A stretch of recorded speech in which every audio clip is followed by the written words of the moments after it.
Welcome to Talk Deep, a podcast that is all about having real conversations with real people, discussing the topics most people aren't willing to talk about.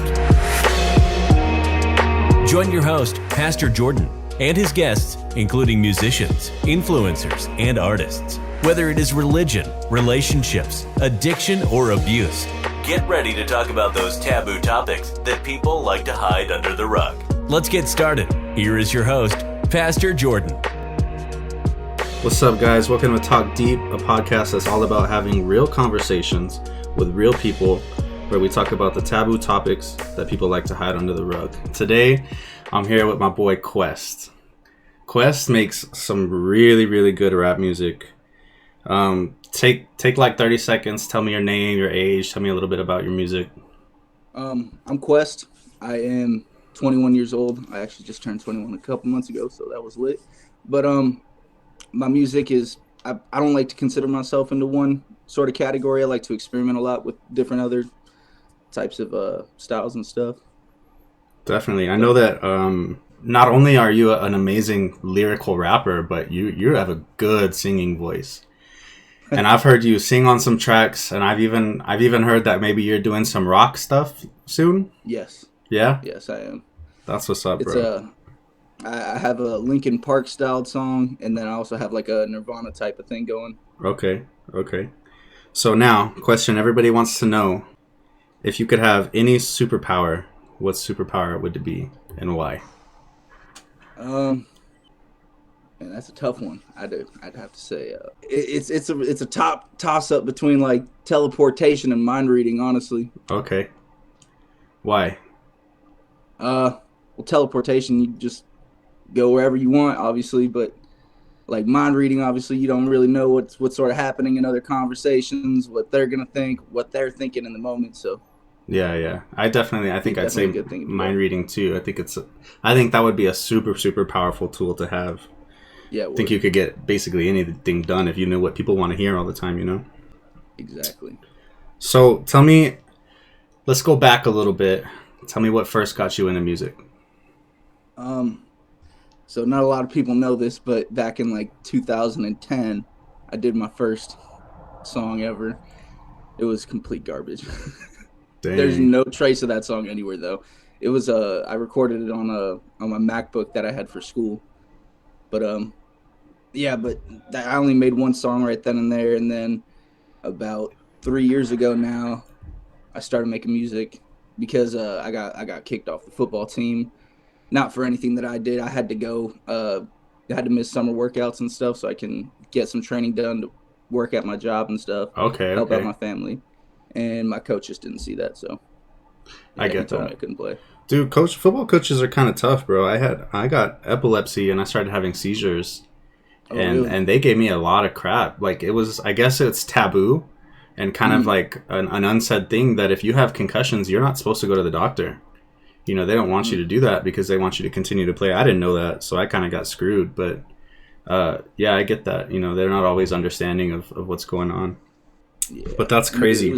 It was just right around the time my dad passed too, so I was like really trying to, you know, help out my family and stuff. So yeah. Dang, 2010. I bet that song would be interesting. Oh God. So you were what, 10 years old, 9 years old? 10. That's crazy. And then, so you've only been like seriously making music for like 3 years then? I'd say like 2, because the first year I started doing it, I was really just toying with it, see if it went anywhere, and then okay. I was like, yeah, I like this. I like being able to, you know, do what I want. Yeah, definitely. I think you know, not everybody knows this about you, but you've been noticed by some top tier artists. And you've had a lot of interactions with some top tier artists, but I know Crypt said that you have a really natural voice, and you do, dude. You definitely do. Thank you. But speaking about all the interactions you've had with different artists, Crypt, Dax shouted you out. I know you've got like a whole collection of autographs. Tell me who your inspirations are. Who do you aspire to be like? I'd say Eminem, but no one's touching Eminem. Dax, obviously, Machine Gun Kelly, definitely Joyner Lucas, Hobson, and Juice World is like a really, really key inspiration of my music. Yeah. So, that being said, if you had to pick one artist that you could open up for, who would you pick? I'd say an MGK show would be pretty insane. Why do you think, why that person over everybody else? There's just so many different genres that he does. Like he just did this rock album, which I'm not really too fond of it, but you know, it just shows that he's very diverse in the styles. So there's people in that audience of all different. They all came for something specific. Yeah, yeah. They all have different views on MGK as an artist. So there's different ways you can sort of sway that audience into to maybe liking you a bit. Yeah, definitely. He has a very diverse fan base. You know, a lot of people fit into a mold, and people expect you to be that. And then when you switch up the style, people don't really stick with you. But somebody like that, you know, he even when COVID was first hitting and he was coming out with those like acoustic versions or in the car versions and everything else, those were crazy. He was getting a lot of attention from those, and they were doing really well just because they were so interesting and they were so different. Yeah. You haven't been doing music for too terribly long, but you're very talented at it. But in the past few years, you know, I've listened to basically any song of yours that I could get my hands on. You talk a lot about how you kind of like pour your heart out on the page. You know, you pour your heart out in the music. If you weren't doing music right now, what would you be doing? That's tough. I mean, before I really started taking music seriously, I was coaching football. I was coaching like 6 and 7 year olds.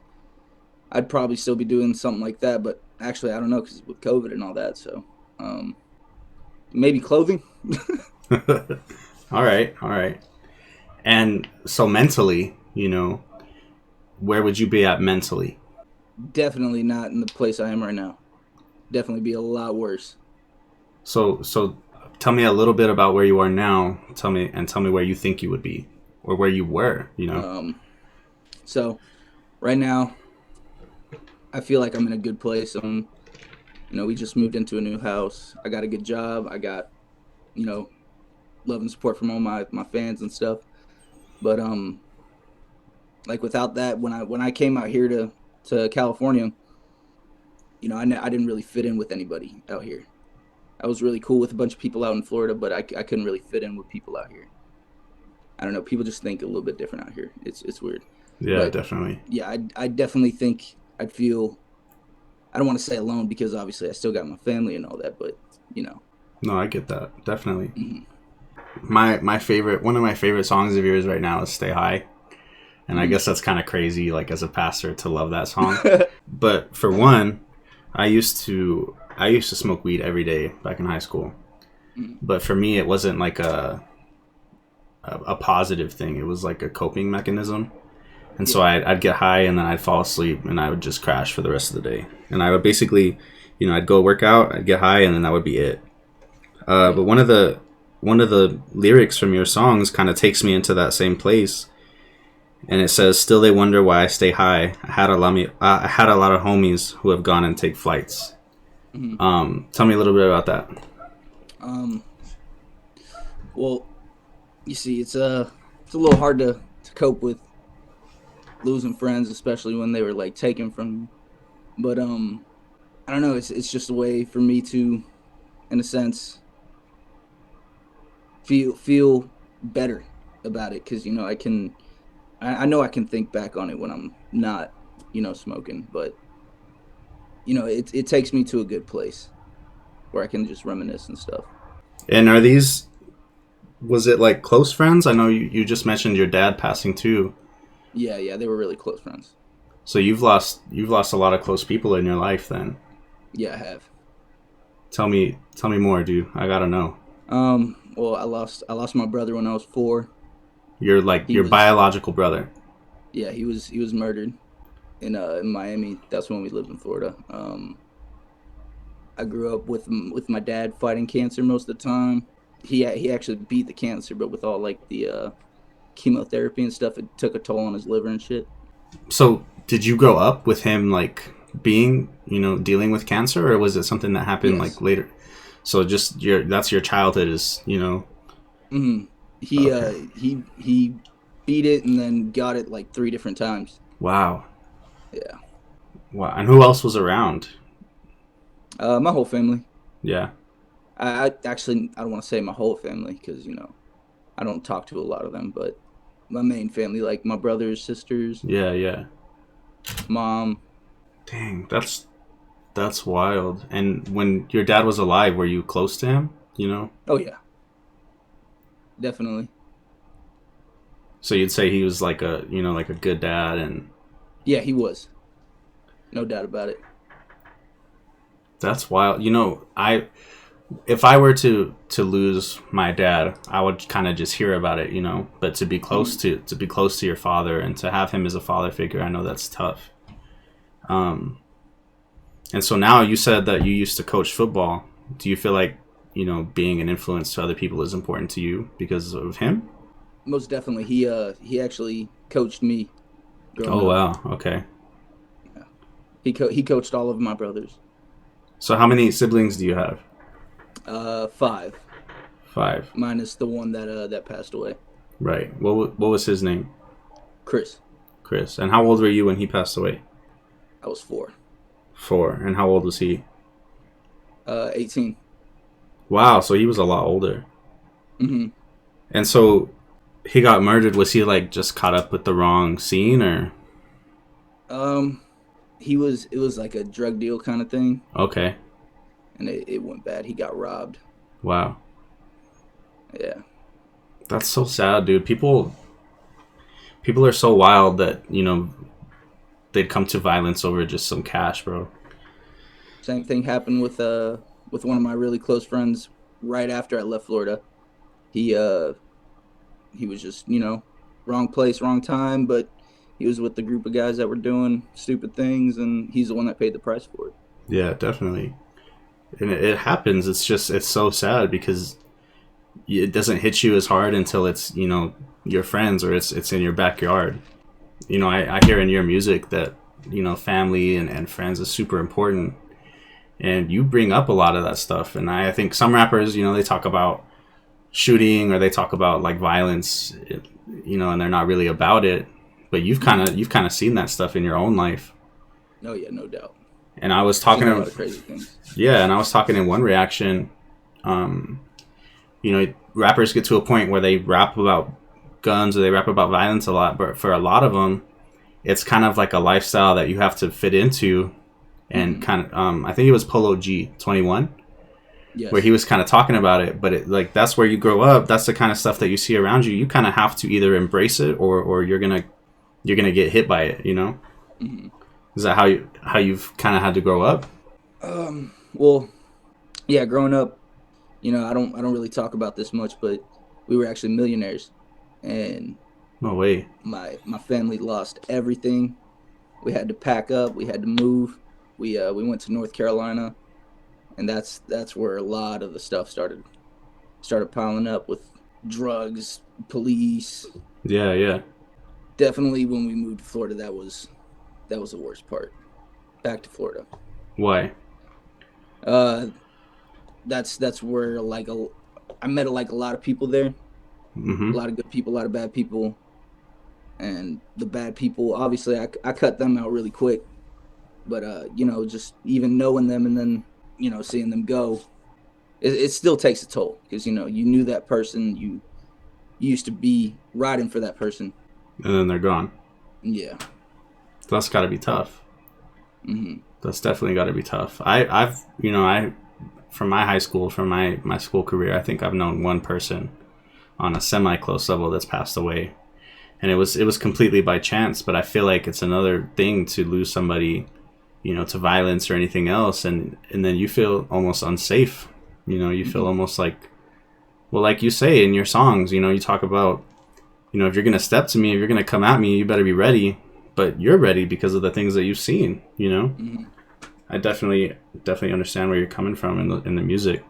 Let's take that. We're becoming men, right? We're becoming adults after having that kind of life. What do you take away from that? When you're younger, you don't really think things through as much, and then there's a point in everybody's life where, they're like, damn, this is real. You got to start doing something. You got to start making the right choices, making better decisions. And for me, that came really early for me. So when was that point for you? Tell me about it. That was around like 2015. Okay. And so what's going through your head then? What's making you feel that way? Just different issues, like family issues, friend issues, losing people. Yeah. Just seeing all that happen really makes you think about things more clearly. Yeah, you had to, death is such a sobering thought. And a lot of the other things that you dealt with are such sobering thoughts. You had to grow up kind of quick. Like in 2014, I was already working 2 jobs. No way. I was 14. I was a bag boy, and then I worked at my dad's construction company. Okay. And so you're just doing it to help out family, or? Pretty much. Yeah. Growing up, having to share rooms, share beds with like my family and stuff. I didn't want to be, that person who could do something but didn't do something. I get that. In your music, you talk about how you fight a lot of demons. Mm-hmm. That word comes up in a lot of your songs.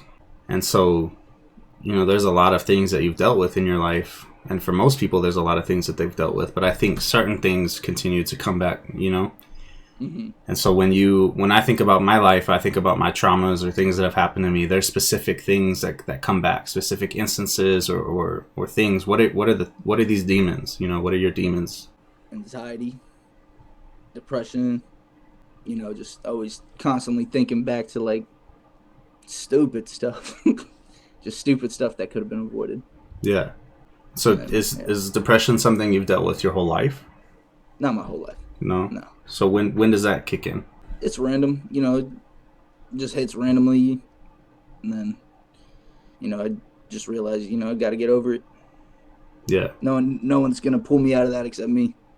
And how do you do that? Through music. So music is like an escape. It's therapy. Yeah. And just listening or writing or both? Mainly writing, and then the recording process. Right. Those are like the main things that I really like to do with my music. And so if you're not recording, you're not writing, where's the depression taking you?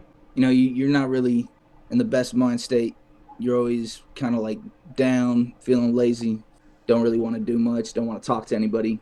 Yeah. Pretty much just stuck in your head. So you said anxiety too. Mm-hmm. Do those go hand in hand for you? Oh yeah, definitely. I'd say anxiety is more of like the main thing that gets me sometimes. Yeah, so you're just kind of like a high-strung dude. Yeah. Do you feel like you're a very social dude though? I used to be. Yeah. Now I'm not as much because I don't know. I've had to cut a lot of people off. Yeah. A lot of people. Just for your own health, or? I'd say so. Yeah. Because there's just certain people who get in your head. They twist things. Toxic relationships. Oh, most definitely. Yeah. A lot of those. So anxiety, depression, I feel like that's the loneliest place that a person can be. Because even if you're surrounded by people, there's so much going on in your head that you can't really communicate. And like you said, if you're depressed or you're feeling anxious, you do kind of have to just get up out of bed. You still got to show up to work. You still got to continue with life. But that doesn't mean that you necessarily feel better. Mm-hmm. So what are you thinking in your head in those times? What is it that you're telling yourself? What is it that you're struggling with? For me, sometimes I'm struggling with feeling like I'm not good enough, or I'm struggling with feeling like I'm not really making enough moves, or I'm not, looking the right way. So what is it that you're fighting? You just took the words out of my mouth. Yeah. Yeah.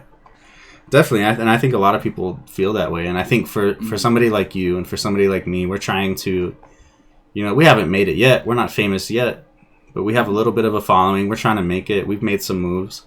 And so there's like a pressure there to keep going. There's a pressure there to not let those people down. And there's a pressure there to still feel the same. What I want to do is be the best that I can be for my fans. Right.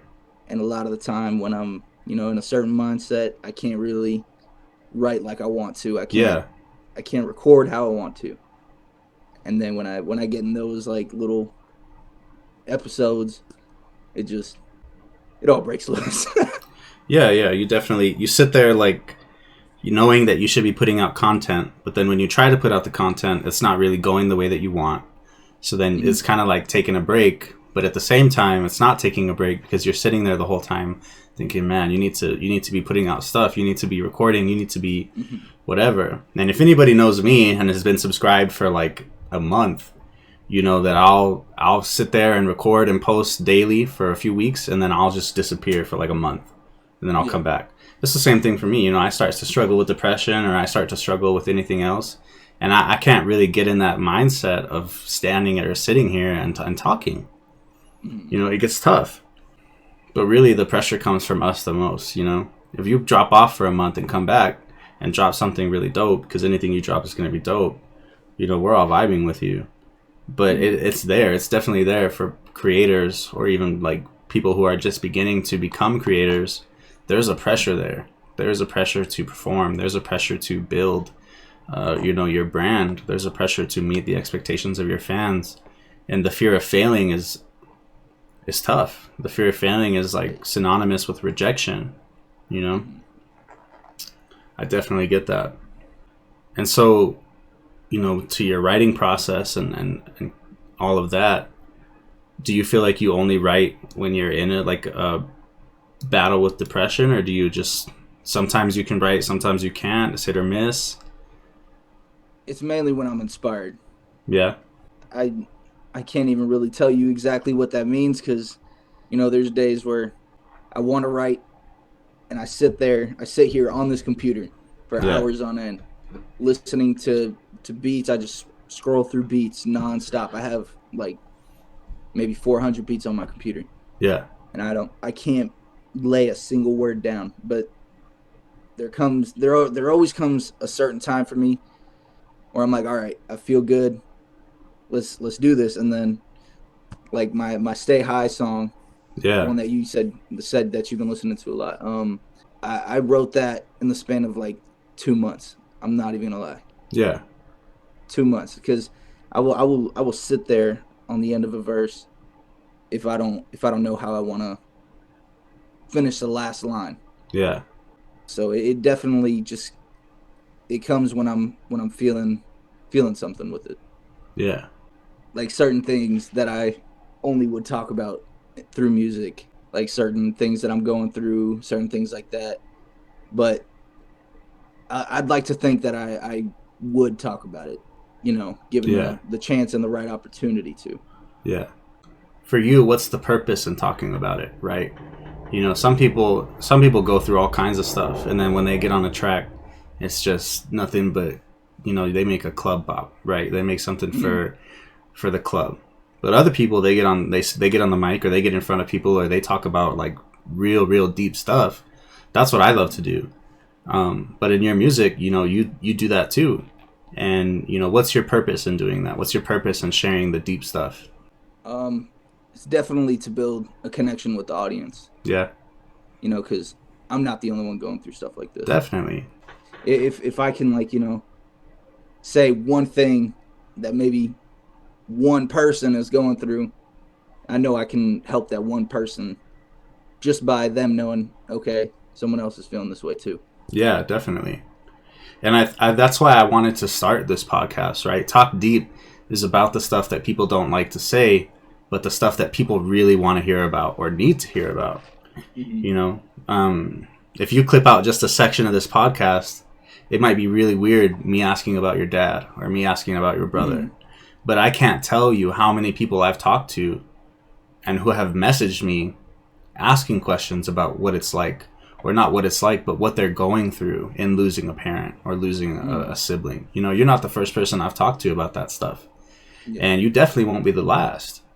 But, if somebody like you gets on here and just talks with me, and just discusses it and just says, this is how I got out of it. This is where I'm at now.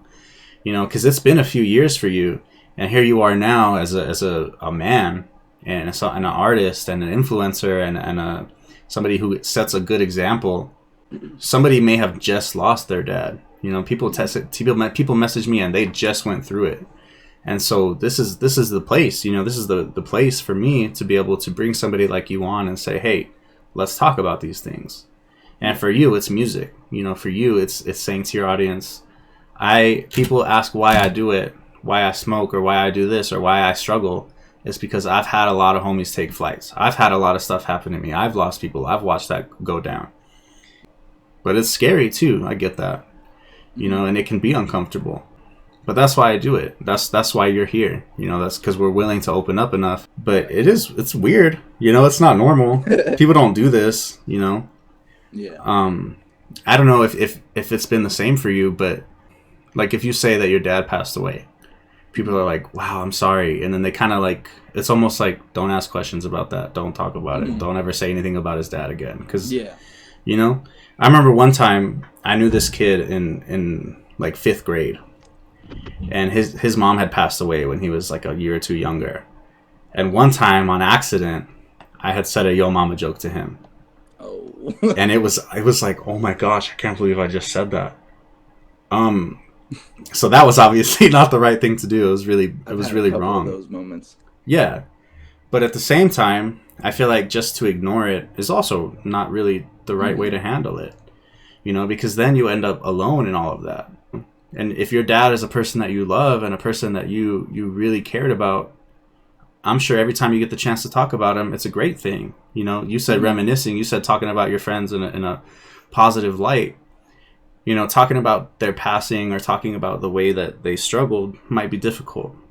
But to talk about how you loved that person, to talk about how they were good for you, that's a great thing, you know? Yeah. And I definitely see a lot of that in your music, and it's really cool to see. Of all those things, what do you feel like has been the hardest to overcome? I mean, it might sound messed up, but definitely the friends. Yeah. Because, you know, like, those were fresh for me. Yeah. And, you know, when I was 4 and I lost my brother, I didn't know what was happening. Yeah. So, yeah, definitely losing the friends. That definitely got me. And then, obviously, when my dad passed, that messed me up too, but definitely all those things that happened before, I feel like that was to get me ready for what was coming. Yeah. In a sense. To better prepare me for it. You said one friend had passed away after you moved back to Cali. Mm-hmm. Were the rest of them like that too, or while you were there, others had passed away? I had one of my friends. His sister got hit by a car, and wow. Yeah, we were pretty cool together. Yeah. We were that happened in high school, and it happened like right next to where I was like, you know, I was like sleeping. Yeah. Right outside the apartment complex. I had this dude who lived in my apartment complex. This was a different apartment complex, still in the same city though. This was back in Panama City, Florida. I heard the gunshot from outside my window. I remember I was watching Breaking Bad. It was summer. I was just binge watching it. And then I just hear like 3 gunshots go off by the pool. I just kind of like brushed it off because I was like, I don't know what that was. About 2 hours later, my brother-in-law comes over to pick up my niece. She was staying the night, and then he was like, dude, something's going on out there. They got the whole thing locked off. Wow.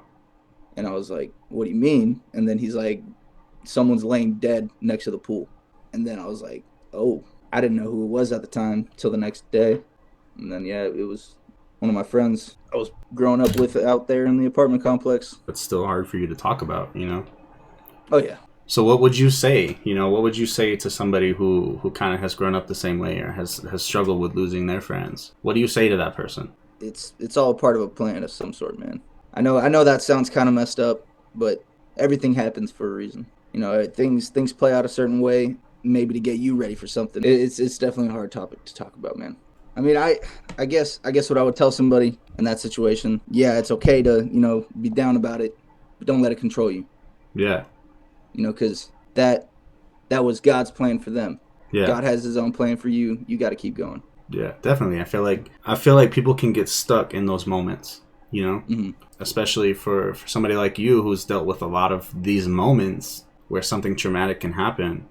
you can kind of get stuck there where you're not really making any moves, you're not really growing at all because you can't get past that moment, right? This happens to a lot of people who deal with somebody close to them who passes away. They don't know how to cope with it, and so they never move past it. For some people, that's never moving out of that house, or like for parents, that's never changing their kid's room or other things, and a lot of it is understandable. But at the same time, what you're saying is continue to live your life, right? Continue to make your moves, continue to understand that you don't have to be stuck in that moment, even though you care about that person and you care about what happened to them. Definitely good advice. You know, you talk about how you're going through different phases in love. What are the kind of relationships that you get involved in that become toxic? And maybe it's friendships, maybe it's romantic relationships, but what are the tendencies that people have that are just not good for you? You know, what are you running into? Definitely drugs. Really? A lot of them did some drugs. And you know, for me, I'm okay with weed. But anything other than that, no. No, thank you. And don't bring that around me. I've had enough of that. What do you mean by had enough of that? Growing up, you know, dealing with all the things that I went through involved with drugs. And so a lot of people around you were using drugs, or? Yes. And you're not talking weed, you're talking hard drugs. People like to say, oh, it can open a third eye or whatever. But no, man, it's what that's doing is it's giving you a good feeling for the moment, but that's going to burn you out quick. Your mind gets controlled by all these things. You know, you take something in to alter your mind. Yeah. And then your mind becomes really familiar to that feeling. And once you're not in that feeling no more, and once you don't have it, everything just, you make stupid choices. You pretty much just make stupid choices. Yeah. You kind of become so dependent on that high that your life revolves around the high. You know, yeah. They say somebody who's addicted to hard drugs is either high or thinking about getting high. So yeah, definitely. So anybody that's used any drugs besides weed, any hard drugs, you've kind of kicked out of your life. So you're just not about it then. You're not with it. Like don't get me wrong. I got friends that do things, but they know not to bring it around me. They know not to talk about it in front of me because I will definitely, I don't know. I just react weird with that stuff. Yeah, you'll shut it down. Have you seen people get off the drugs? Someone I know was really involved with heroin. Okay. And you know, once they got caught up with that, they did their time with it. Like in prison? Oh wow. And then came back, changed person. So it was like a good experience for them to go to prison. Yes. Wow. Most definitely. Although they did stupid things in there too. But. Definitely, yeah. I was gonna say you can get caught up with some bad stuff in prison, but some people do. Some people go and they get clean and then they come back and it's a changed person, and that's a good thing too. And you've never experimented with anything besides weed. I have taken Molly. You've taken Molly. What was that like? That was on my 21st birthday. Oh wow. That was like a one on, one off type of thing. Wow. I did that in Vegas, so it was like we all did it. What happens in Vegas stays in Vegas? Pretty much, except now it's on YouTube. So, but we were actually at a steakhouse, and then we all just took it in the middle of the steakhouse for some stupid reason. We took it in the middle of the steakhouse. But yeah, I just remember like 45 minutes in, you know, I started noticing the lights were a lot prettier than normal. Oh, really? That's crazy. That's really all it was. It kind of made me like a little come out of my shell a little bit more, and I definitely won't do it again though. I don't know if you'll be willing to talk about this. I hope that you are. You don't have to though. You have some unreleased stuff too that you've sent me before.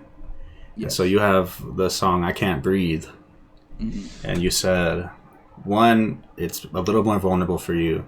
2, it's not really rapping. It's not really what people expect from you. It's more singing. And so because of those reasons, you haven't released it.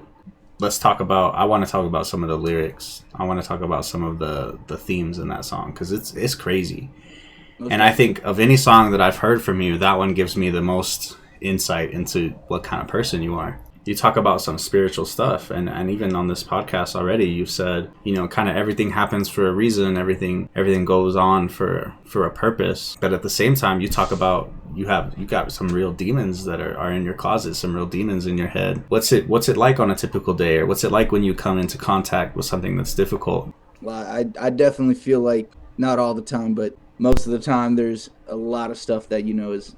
I don't want to feel like, or I don't want to say it's like out to get me. Yeah. But I definitely feel like something is messing with me. Yeah. Just butting heads with me, and I a lot of the times I can't tell what it is. It's something. Yeah. So are you like a super spiritual person, or are you just kind of like maybe it's there, maybe it's not? What are you thinking? I'm spiritual, definitely. Yeah. Tell me about it. Most definitely. I definitely believe that there's an afterlife. Yeah. I definitely believe that there's a heaven, there's a hell, and those who are deserving will go where they need to go. So what are the most difficult things for you right now? What are you working through? Definitely the things I'm going through right now are, I don't have a lot of friends, but I have a select group of friends who I don't really starting to see true colors in a sense. Oh, okay. Yeah. And there's a lot of fake people. You got to be cautious of those people. But recently, relationships, got cheated on, Dang. all that good stuff. That's tough, dude. That's like, because that's the stuff that follows you, Mm-hmm. Getting cheated on, getting lied to. That's the stuff that will follow you into your next relationship and make you, potentially can make you a toxic person, right? We get so hurt by what the last person did that we go into the next relationship and we're like, what are you doing? Who are you texting? And they could be the most faithful person ever, but you make up the worst scenarios in your head, especially for somebody who deals with anxiety and thinking the worst about every situation, thinking the worst about themselves and their worth and their value. It's so easy to think the worst about that kind of stuff. But you talked about that in one of your songs too, where you said kind of like, so you made some moves, people started to notice you. Now all of a sudden these people kind of pop up. Man, people think just because like they slid up on one of my Snapchat stories and me rapping in my car when I was like first starting out. I was a Snapchat rapper.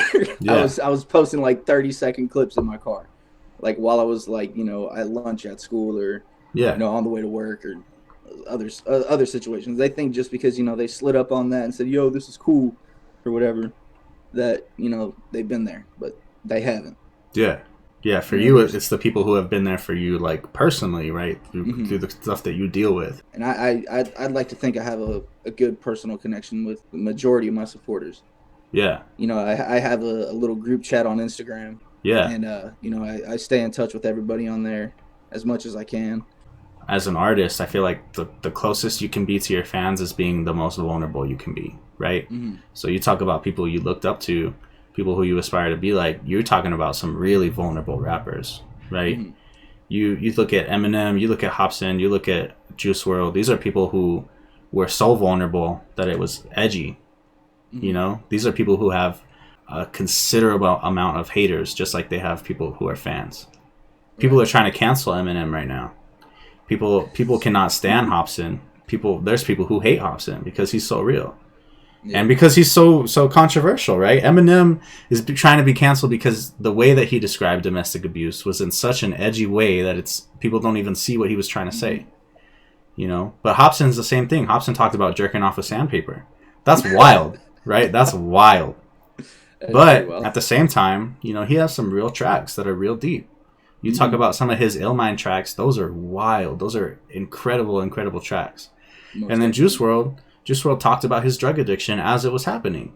I just reacted to that interview, and he talks about it. He says, "I don't really feel like I'm addicted as most people, but I know that I have an issue. I know that I have a problem." One more thing, I don't feel like a lot of people know about these, but your diss tracks are good. You have some really good diss tracks. What can you talk about those a little bit? Are those beefs ongoing? Are they squashed? What's going on? I mean, they're pretty much dead in the water. They didn't respond. They knew not to respond. Ooh. But P Money, when I dissed him, that was because he was coming at T-Rev. I don't know if you know who T-Rev is. No, I'm sure a lot of people will, but I have no idea. He's another YouTube rapper. He's cool with Hunted Kufis. Oh yeah. But yeah, he dissed T-Rev, and T-Rev was fighting cancer at the time. Oh wow! I'm pretty sure he's still going through it right now. But he was too weak to really respond. And then I listened to the diss song that he made towards T-Rev, and he starts bringing up his kids, starts bringing up all this stuff, and I'm like, okay, I know there's really no rules to diss tracks, but Yeah. leave the kids out of it. Right. Keep it rap. Yeah, yeah, definitely. So I definitely I stood up for my boy and had his back, and then P Money just pretty much cried about it in T Rev's DMs, and that was that. Dang. And so did T Rev ever reach out to you, say anything? Yeah, he did. Yeah. Mm-hmm. What was that? He posted the video on his channel too, actually. Oh wow. Yeah, it was pretty much his response in a sense. Okay. Just, he couldn't really record with all the stuff he was going through. Yeah, yeah, definitely. So, tell me when your project is going to release, or about when, and tell me, take 30 seconds and tell me everywhere that people can find you and follow you and become somebody who, is linked up to you. Okay, I'll go ahead and say the title of the album, or not album, EP, album. I don't know. I haven't really decided yet. There's like 6 tracks I'm currently working on, but I got a few other ones stored away that I might throw on there. All right. But it's called Belly of the Beast. Oh, okay. And the title song was actually I wrote that to Juice WRLD's Out My Way song. Okay. And then I was like, dang, I really want to do this, but I'm like, this is kind of like really, really good, so I want to make it my own song. So I found a beat that went with the flow and everything, and then I put it on that. Yeah. But you guys can find me on Instagram at its.quest. I'm on all streaming platforms. Just type in Quest Stay High and you'll be able to find me pretty quick probably. Yep. That's really all where I'm at. And YouTube, bro. You're on YouTube. Yeah, YouTube. It's Quest. And you said, so tell them about the reactions. Wait, my reactions. Okay. Yeah. So yeah, yeah, I'm gonna start doing some music reactions. I definitely want to include some like horror videos, funny videos. I want to do all that. Yeah. I want to make sure everybody's getting what they want. That's gonna definitely be hard with work and everything, but I'll make it happen. I plan on doing some like vlogs and behind the scenes for music videos and stuff. Definitely. As it goes on. So especially, because people even do it with me, is they'll hit me up and they'll say, hey, listen to my song that I just made, and they'll drop me their SoundCloud link and they want to know how they can improve it. I feel like you could really do some work there, because your songs sound always so professional, and the way that you record, the way that you do everything, I feel like people would love to see that stuff. Especially aspiring artists, especially SoundCloud rappers. And I don't want to put anybody in that category, but it's almost like a level, right? You start on SoundCloud, you start just sending your audio file MP3s to people until you get good enough, and then you say, all right, I'm ready, and you start releasing on Spotify, everything else. You start paying reactors and stuff like that, but you definitely have a lot to offer those people because you're so good at what you do already. And you're so available. You're on whatever kind of group chats. People can just hit you up in the DMs and you're there. All right. Well, that's been an interview with Quest. Like I said, he is a really, really talented artist. And he's one of those people that I feel like I found early on, but eventually he's going to blow up way past what I'm not going to be able to get him on a podcast again. Eventually. That's what's going to happen. That's the kind of artist I think he is. People say, oh, I was with that dude since day one, and now he's famous. He's on the trending YouTube page for his music video that he just dropped. That's what I think about Quest. He's gonna get there at some point. But this is Talk Deep. This is where we talk about the deep stuff. This is where we talk about those things that people don't like to talk about, those things that people don't like to really open up and bring it onto the light. But Quest came with it. He did that stuff, and that's it, man. We're just gonna end this video right here. We're gonna end this podcast here. If you guys like the podcast or you want to be on the podcast, make sure that you hit me up. Make sure that you support it. Make sure that you follow so that you can get notified when the next podcast drops. And we'll see you guys in the next video. Thanks for listening to Talk Deep. If you would like to reach out to Pastor Jordan, or you would like to be featured on the podcast, find him on Instagram at JordanBradley24. Also, look for him on YouTube. Please remember to subscribe, like, review this podcast, and share it with a friend. If you want to support the show, find Pastor Jordan on Patreon. Thanks again for listening.